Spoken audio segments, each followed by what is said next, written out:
आताच्या सुनावाला काय वाटतंय, घरात गेली की कारभानीच राहावी, मीच कारभानी व्हावी.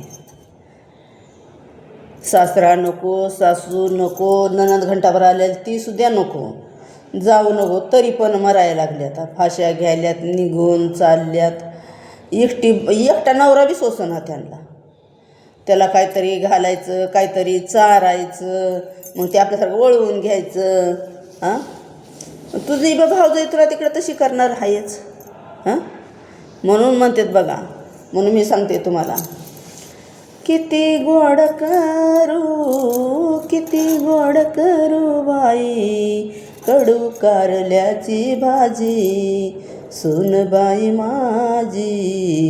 किती गोड करू बाई, किती गोड करू बाई, कडू कारल्याची भाजी.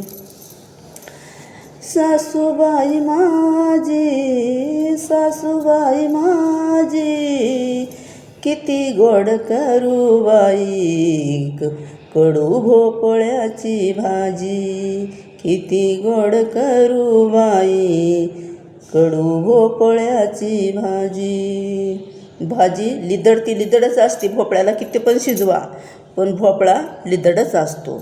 आणि सुनेला किती पण गोड करा, ती जातीवर जायची जाणं. कारल्याला किती पण साखर टाका, नाही गूळ टाका, कडूच राहणार. तसं सुनेचं बी काम तीच आहे बघा. आता सूनबाई पलंगावरील, सासूबाई स्वयंपाक करी ग, सासूबाई स्वयंपाक करी.